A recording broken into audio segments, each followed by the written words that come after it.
Hi everyone, welcome to Miss Adams Teaches English Language. In this video, we're going to be taking a look at the Cambridge IGCSE English Language Paper 2 with a focus on the composition section, that's section B. In this part of the exam, you get 4 choices, but essentially you've got to decide between narrative writing and descriptive writing. And that's what this video is going to be about. I'm going to give you just a little bit of guidance about what each of them are and then some top tips depending on which one you choose. For now, let's get started. Okay, let's have a quick look at the kinds of questions that you are going to get.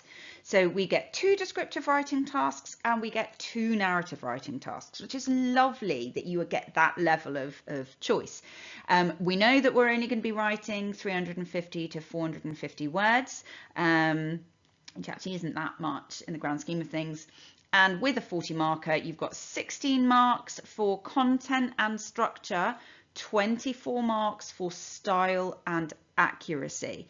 Okay, so it's a little bit of a blur there because in some ways you want structure and accuracy to be together, but hey ho. So the descriptive writing, write a description of a place you would like to go back to. Describe the other contestants in a competition before and after the winner has won.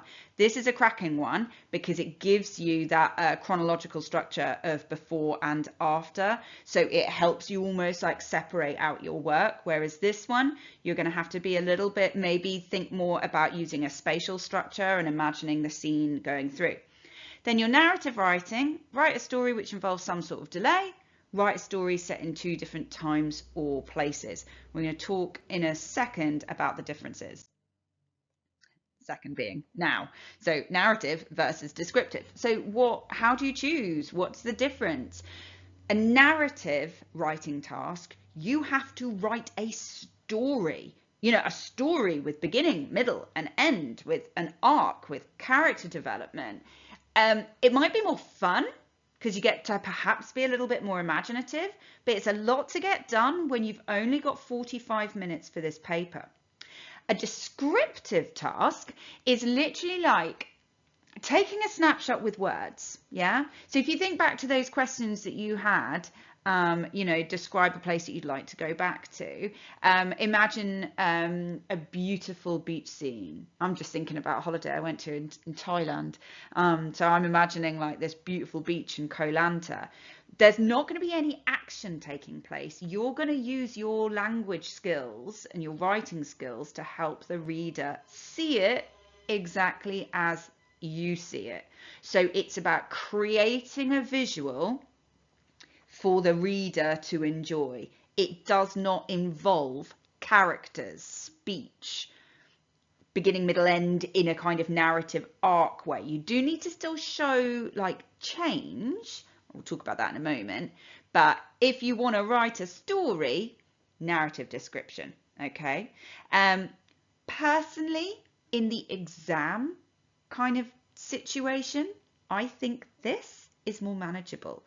I think it is a tall order to ask someone to write a story in 45 minutes without any edit. I write in my own time, you know, I am a budding novelist, and the idea that I'm just going to smash something out and it be perfect within 45 minutes, I think that's a lot to ask.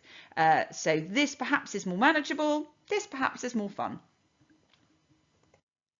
Okay, so let's just do some top tips for descriptive writing. Okay, there are going to be some more detailed videos coming your way, but for now, let's just do my top tips. So you have to plan. You do still have to plan, even though your planning won't perhaps be as complex or as detailed as narrative writing. You still have to know where you're going. And one of the things that you need to plan is your structure. I.e., are you going to use a chronological structure or are you going to use a spatial structure? So chronological structure would be, for example, if you were describing a woodland scene, you might start in the daytime and then you might move into nighttime, and then that means that you can show the differences between what you're seeing.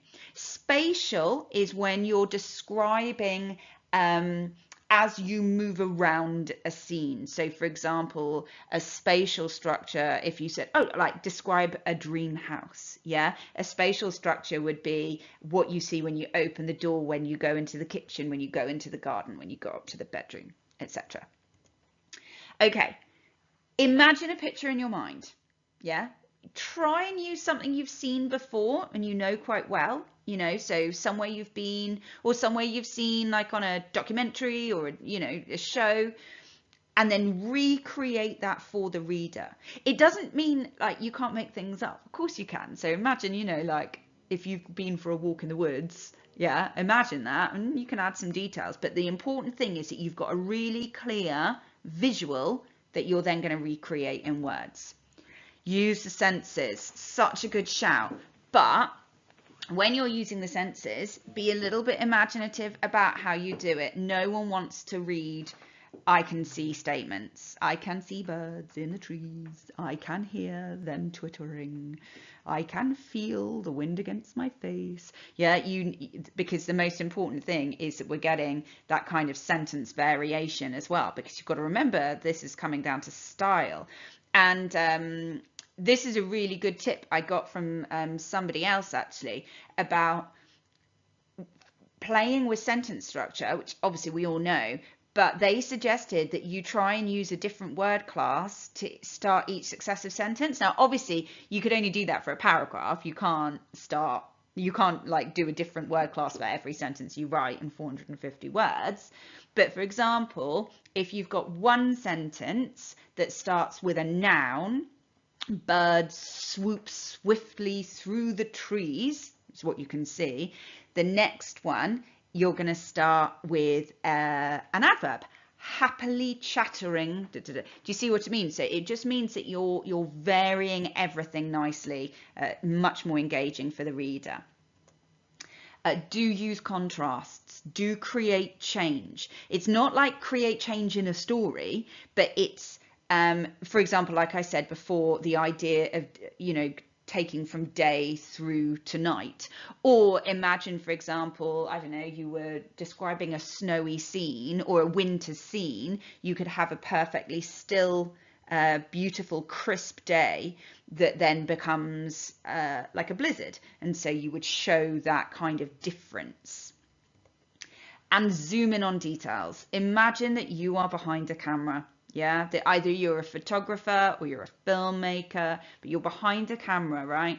And you've got that moment that you go, right, let's zoom into that moment.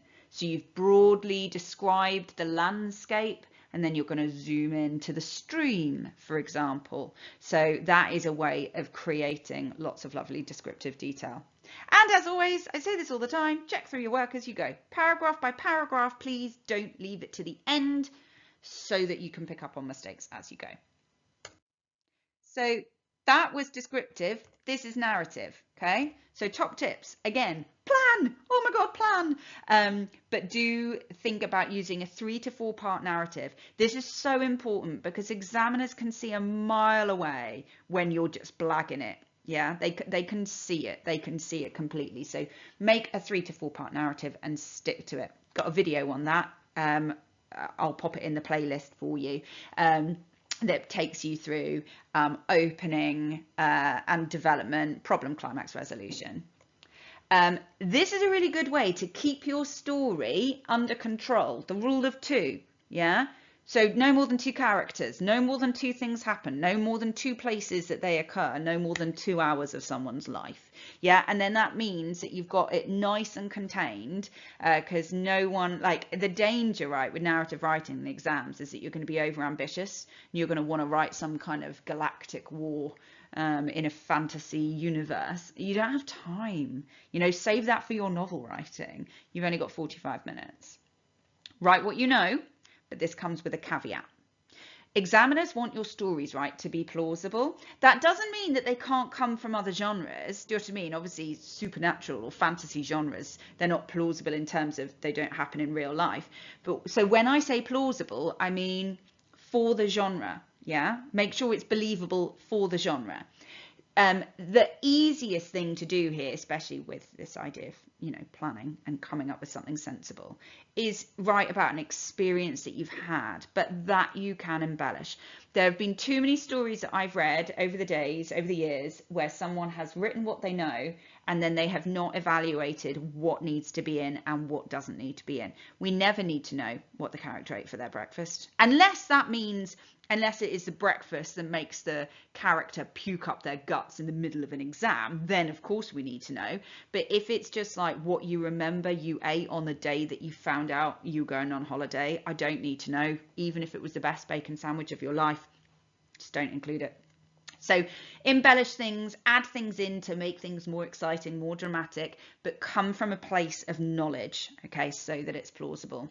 Powerful opening, please, with a narrative hook. Yeah, you want your reader to be engaged right from the moment. Start in the midst, like on media res, or start with a question, or start with some dialogue, or start with a moment that a fist pounds against someone's face. Yeah, hook me, or your examiner. Again, videos available for that as well. When you're thinking about characters, try to show rather than tell. Yeah, rather than say he was angry, show me that he's angry using language and structure features to make your writing engaging. Obviously, that goes without saying for both descriptive writing and narrative writing. You're going to play with language and structure.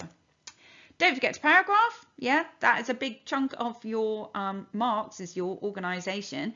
A very wise woman said a little while ago in an English meeting about paragraphing. It was for a different exam board, but she said, if in doubt, chunk it up.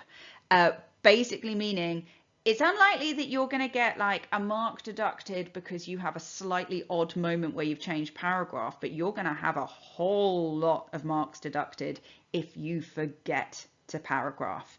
Okay, so make sure.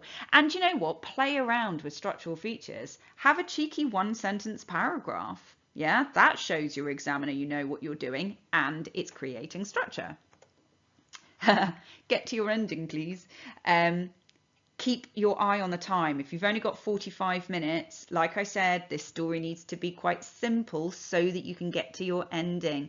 I'm not saying that you can't employ a cliffhanger, but if you're going to employ a cliffhanger at the ending, you need to have planned for it. What you don't want to do is realize that you've got 3 minutes until the end of the exam and then you go, or did she? Or you suddenly make your character wake up and it was all a dream. Blah. Yeah, you've got to actually get to where you're meant to be for that kind of cohesive structure. And as always, check through your work as you go, paragraph by paragraph. I've said it again. Okay, that's it from me. Thank you very much for watching. Particularly with the narrative writing, there are already a lot of videos available. Breaking it down into, you know, sort of effective openings, etc., and how to use language and structure to kind of play around. So do have a little look at those, and there'll be more on descriptive writing coming your way. Thanks again, and happy revising.